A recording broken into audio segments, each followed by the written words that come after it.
FIM FM. Mirador, c'est Barban. Les antivaleurs sous les fourches codines de nos chroniqueurs. Bien, on s'intéresse à Bib Anne, cet opérateur, Ibrahim Mansour Lincoln Souma, cet opérateur, cet homme d'affaires, Habib Anne, qui, selon sa famille, selon ses proches, est porté disparu depuis avant-hier. Oui, le site Mosaïque en parle là. Habib Anne, directeur général de la SONAG et vice-président du patronat guinéen, était en partance pour aller-retour à Dakar pour des raisons de famille, selon son avocat. C'est à l'aéroport hier soir, aux environs de 18h, après avoir fait toutes les formalités requises d'embarquement, qu'un policier est venu l'interpeller pour une affaire le concernant. Ça, c'est Maître Béa qui le relate. Alors, plus loin, l'inquiétude est grandissante dans sa famille, nous dit le site. Alors, aujourd'hui, on se demande qu'est-ce qui se passe. Parce que selon des membres de sa famille, il se rendait à Dakar pour le cas de Ousmane Galeane. Oui, effectivement, cela. Donc, il était aussi pisté, arrivé à l'aéroport. C'est là où le monsieur a eu quand même tous les problèmes. Et aujourd'hui, on ne sait pas où il se trouve. Il figurerait peut-être sur la fameuse liste noire dont a parlé ici Mohamed Kaba. Oui, la liste de 16 pages. Bien. À l'aéroport. On va essayer d'appeler dans un instant son avocat, maître Salifou Biavogui. D'ici là, quand même, c'est assez curieux ce qui s'est passé en ce qui concerne cet opérateur économique. Abakar, pourquoi figurerait-il sur une liste à l'aéroport? Parce qu'en général, c'est ceux, les hauts cadres, les anciens hauts cadres notamment, ou ceux qui pourraient être concernés par des questions politiques qui sont concernés par ces ou des questions de détournement. Est-ce que c'est vérifié? Est-ce que c'est vérifié que son nom figure sur une liste de personnes interdites de sortie du territoire Aboubakar? Il faut se poser la question. Donc, est-ce que finalement le lien, c'est le cas de Ousmane Galeane, son arrestation du côté du Sénégal. On va lui poser la question. Il est là, on va aller très vite, Talibé. On va aller très vite avec Maître Salifou Biavogui, avocat de l'opérateur économique Habib Anne. Il est en direct sur film. Bonjour, Maître Salifou Biavogui. Bonjour, M. Diallo. Bienvenue sur notre antenne. Que sait-on des conditions dans lesquelles votre client Habib Anne a été, je ne vais pas dire arrêté, mais a été empêché de voyager? Où se trouve-t-il selon les informations en votre possession? Je vous remercie.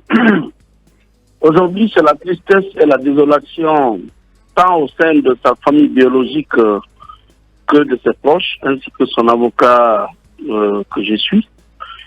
En effet, en partance pour Dakar le mardi 27 de ce mois-là, aux environs de 18h, après avoir accompli toutes les formalités d'usage et il attendait l'embarquement, selon les informations que j'ai reçues, un policier est venu vers lui de l'aéroport pour lui demander de le suivre pour des vérifications. Donc, par la suite, il a été conduit dans un bureau de la police de l'aéroport et plus tard mis à la disposition de la gendarmerie. Depuis lors, il est sans nouvelles. Voilà, 72 heures, nous nous sommes adressés à tous les procureurs de Conakry, même le procureur général, les services de sécurité d'enquête accessibles judiciairement, pour savoir est-ce qu'il fait l'objet d'une poursuite judiciaire ou d'une enquête quelconque. Impossible. À l'instant T, nous n'avons aucune information. Aucune nouvelle.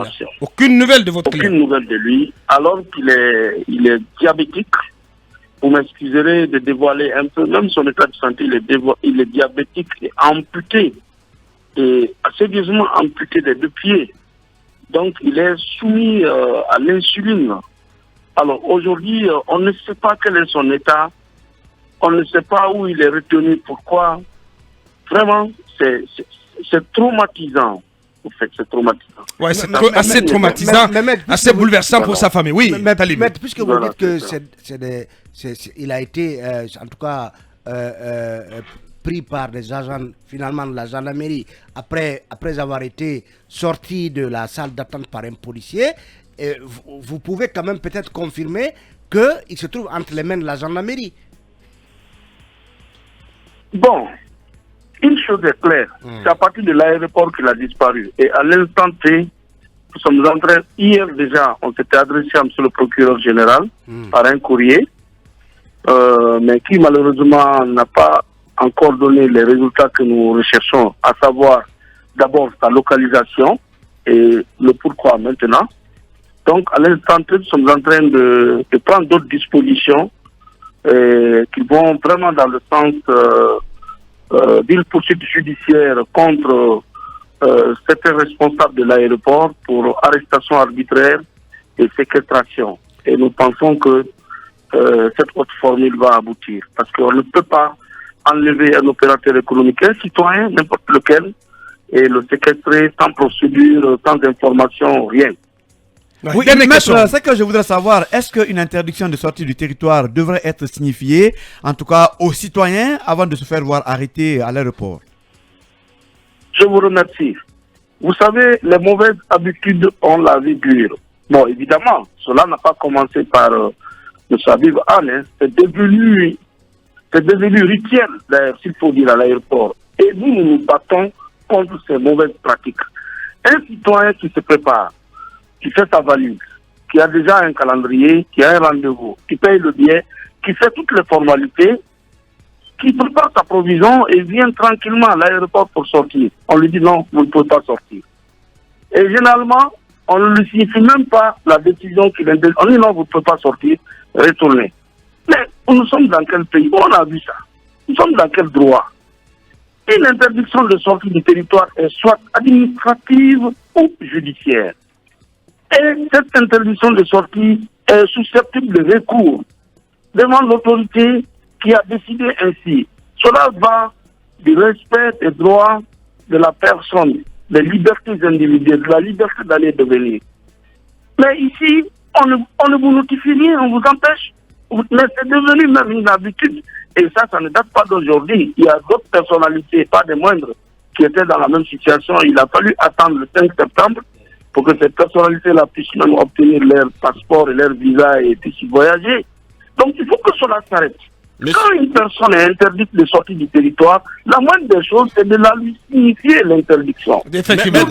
Qu'elle ne se prépare pas, qu'elle ne vienne pas à l'aéroport, être humiliée de la sorte et éventuellement que la personne puisse contester les motifs qui font qu'il est empêché. Mais vous pensez que si mon client Habib était au courant qu'il ne devait pas sortir du territoire et que d'ailleurs il devait être conduit vers une destination inconnue, mais il n'allait pas il n'allait pas bouger.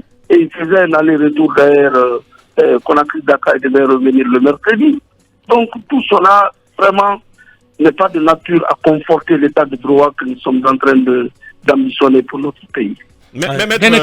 Maître Salif, mais M. Anne est aussi le vice-président du patronat. Est-ce que depuis, vous avez été contacté par le patronat guinéen pour peut-être savoir ce qu'il en est ou sans doute vous donner quelques informations? La Confédération Générale des Entreprises de Guinée.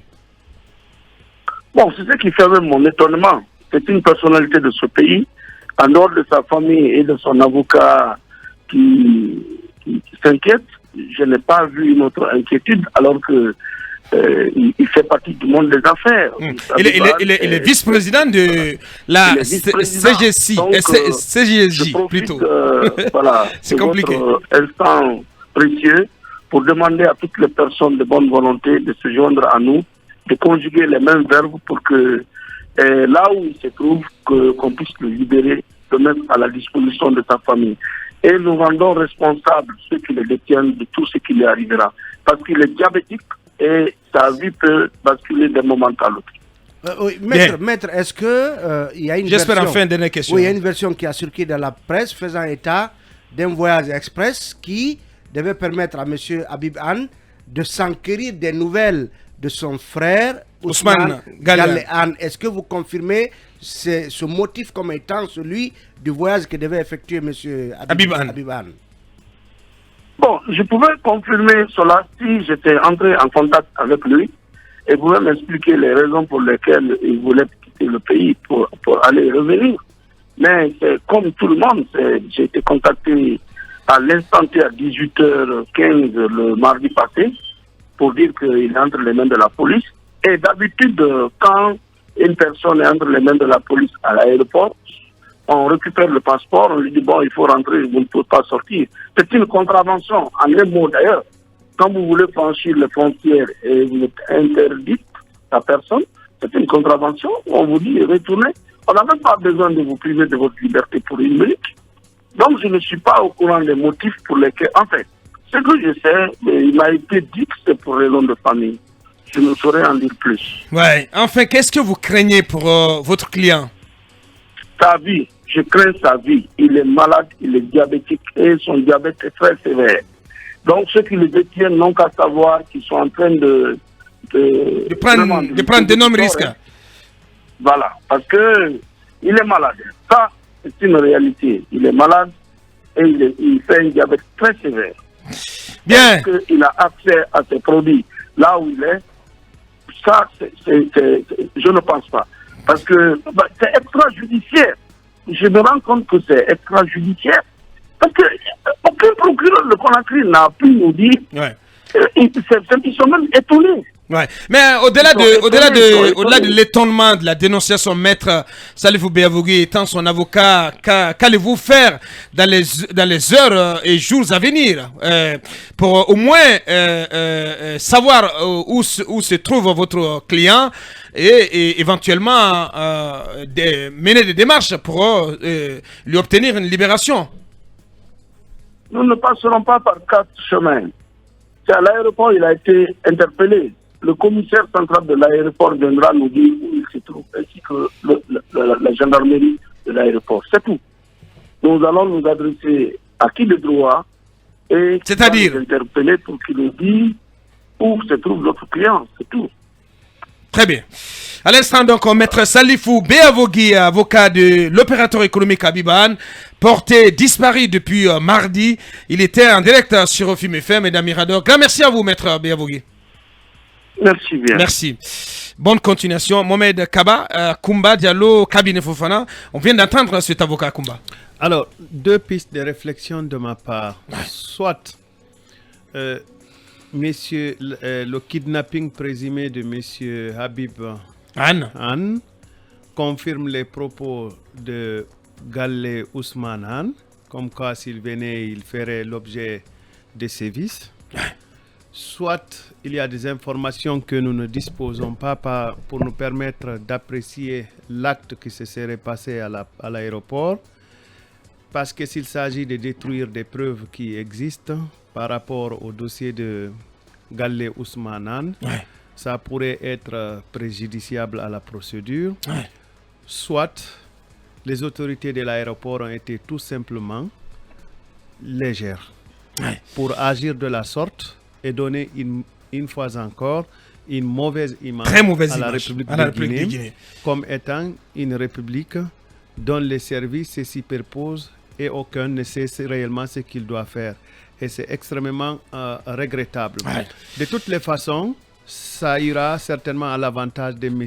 Gallé Ousmane Anne, qui a déjà évoqué des perspectives de représailles contre sa personne s'il venait à être extradé. S'il venait à être extradé. Bien dit, Akumba. Mohamed Kaba, c'est très très grave ce qui vient de se passer. C'est très gravissime d'ailleurs. Quand même, comment on peut, je ne sais pas s'il faut appeler ça enlèvement, on peut faire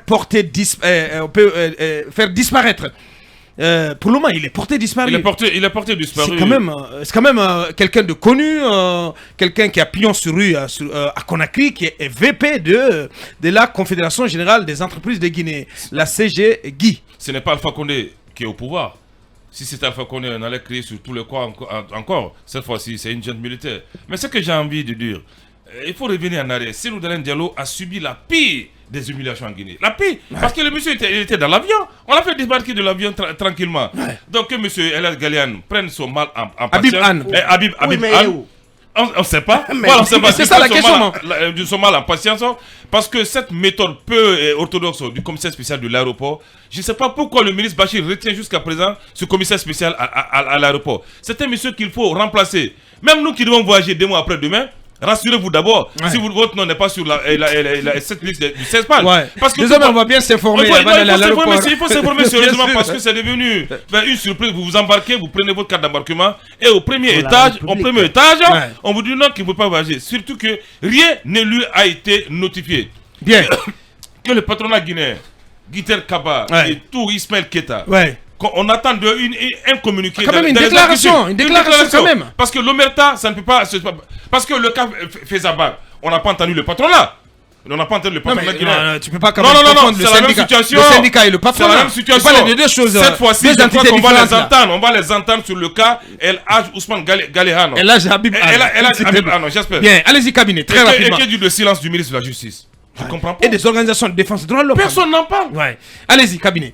On va aller très vite parce qu'on a dit, on a promis à 30, on sera sous la marche. Non, je pense que de tels agissements ne sont pas bien pour l'image de notre justice et même l'image de la Guinée de façon entière. Parce que si des personnages si connus peuvent se faire enlever comme ça sous la barre de policiers et d'hommes de sécurité, c'est assez grave. Et d'ailleurs, il y a une autre chose qu'il faut dénoncer ici. Moi, j'apprends que des anciens ministres sous Conté, dont on ne reproche pas grand-chose pour le moment, on leur refuse des consignes, auraient été données à des ambassades européennes notamment, de leur refuser les visas. Moi, je connais beaucoup de ministres sous Conté, d'anciens ministres qui avaient des passeports diplomatiques, des passeports de service, qui ont voyagé pendant 10 ans en Europe. Ces gens, récemment, ceux dont les visas ont expiré, on leur a refusé le visa. Et lorsque vous demandez l'ambassade et le consulat vous dit de vous référer au ministère des Affaires étrangères, on ne comprend pas. Est-ce que ça veut autant dire, comme dans les dénonciations massives que l'on fait pour les gens à la CRIEF ou ailleurs, que l'on soit incapable en réalité de réfléchir et de trouver une solution, et puis qu'on décide comme ça de taper tout le monde avec le même bâton? Je pense que ceci est très facile. Il faut faire en sorte que les responsabilités des gens soient connues et que l'on sache effectivement pourquoi on reproche à telle personne, telle chose, telle autre chose. Mais s'il faut mettre tout le monde sur le même palier et vous apprenez seulement à l'aéroport que vous ne devez pas voyager, moi je ne comprends pas. Bien. Parce que le ministère de la Sécurité travaille pour éviter que les gens se fassent humilier tout le temps dans les aéroports. Merci. Mamadou, une minute. Et enfin une minute pour Talibé. Allez-y. En moins d'une minute, je voulais juste faire remarquer que d'habitude, quand on appréhende un citoyen, qui qu'il soit, à l'aéroport de Conakry, en possession par exemple de produits illicites, la drogue ou un paquet d'argent, soit à l'embarquement ou à l'arrivée, il est arrêté. Il y a toujours une communication autour de ce pourquoi on a arrêté cet individu-là. Maintenant, quand un citoyen comme lui, à l'embarquement, est arrêté, son voyage annulé, pourquoi on ne communique jamais autour de ces genres d'arrestations? Ils ne sont jamais notifiés. On leur dit tout simplement de retourner à la maison. C'est le cas la dernière fois de Fonike Mangue. C'est le cas de ce monsieur et qui est plus grave. Ousmane Kaba. Ousmane Kaba. On vous dit tout simplement vous ne voyagez pas. On ne notifie pas la raison pour laquelle les messieurs ne voyagent pas. Cela est d'autant plus grave. Tu as l'impression d'être encore assez grave. sous le régime Alpha. Les erreurs du passé. Les erreurs du passé. Oui, Talibé, pour en terminer. Oui, quand même, Aboubacar. Rien de nouveau sous le soleil. Oui, on a parlé de l'humiliation de Sirlou qui a été extrait d'un avion. On a parlé de Sidia à qui on a dit vous ne pouvez pas voyager sans vous référer. Fonike Mangue vient d'en être victime. Mais au moins, eux, après, ils ont pu rentrer à la maison. Ils ont pu reprendre leurs bagages et rejoindre leur domicile respectif. C'est donc les questions. Il s'agit d'un monsieur qui fait toutes ces formalités, qui attend l'heure de l'embarquement et qui se voit, en tout cas, appelé par un policier, et puis plus rien, aucune nouvelle. Bien. Est-ce qu'il fait victime, et il fait l'objet de poursuites? Est-ce qu'il figure sur une liste? Tout cela, bien évidemment, ne justifie pas qu'il disparaisse comme il a disparu là. C'est un père de famille. Aujourd'hui, vous imaginez dans quel état? C'est un homme d'affaires bien connu. Bien connu. Et moi, je ne pense pas à Boubacar. Et Talibé, si tu permets, parce que là, c'est à l'instant que ça tombe de la part de Mori Kaba, le responsable de la communication de la CGI, j'arrive pas. Donc, le patronat de Guinée qui nous fait part de ce communiqué. Je t'informe qu'il y a un communiqué qui est passé, fait par le président de la CGI. En plus, il y a eu des actions venant du président vice-président qui a lui-même parlé avec M. Han. Bien, donc ils apprennent que M. Ousmane Kaba a parlé avec Han. Ce communiqué, la Confédération Générale des Entreprises de Guinée a appris aujourd'hui par voie de presse l'interpellation à Conakry de son troisième vice-président chargé de la gouvernance, Mohamed Habib Han, depuis le bureau exécutif provisoire, met tout en œuvre pour s'informer davantage sur les raisons de cette interpellation. Il rassure tous ses membres et sympathisants de sa volonté de protéger ses adhérents dans le strict respect des lois et des principes républicains. Voilà donc ce communiqué laconique. Il savent là où se trouve M. Han. Parce que si son patron a échangé avec M. Han, avec lui. Donc c'est qu'il sait où se ou peut-être que le patronat a été informé de l'endroit où il se trouve et a pu parler peut-être avec un des responsables de la sécurité, du service de sécurité qui le détient. Peut-être, est-ce qu'on lui a passé le téléphone, ils ont échangé. Tout est que sa famille ne parvient pas à le joindre. Son avocat ne parvient pas à le joindre. Abakar, moi le seul lien pour le moment, parce que tous les autres opérateurs économiques voyagent, ils prennent leurs avions, ils font des va-et-vient parce qu'ils ne sont pas l'objet de poursuites judiciaires connues. Moi, le seul lien que je peux faire entre ce kidnapping, ce présumé kidnapping, présumé ou cet enlèvement, c'est l'affaire Ousmane Galeane. Ousmane Galeane. Est-ce que s'il rendait, parce qu'il y a une procédure d'extradition en cours, qui le vise, est-ce que Habib Han aurait pu empêcher une procédure d'extradition? Donc je ne vois pas pourquoi, même s'il partait pour le cas de son frère, pourquoi on devait l'en empêcher. Bien, on va donc continuer de suivre de plus près cette actualité en lien donc avec le cas de l'opérateur économique Habib Han. On marque la pause pour plutôt la transition film, par transition CNRD. Et par la suite, on va donc faire la véritable plongée dans la marche du FNDC.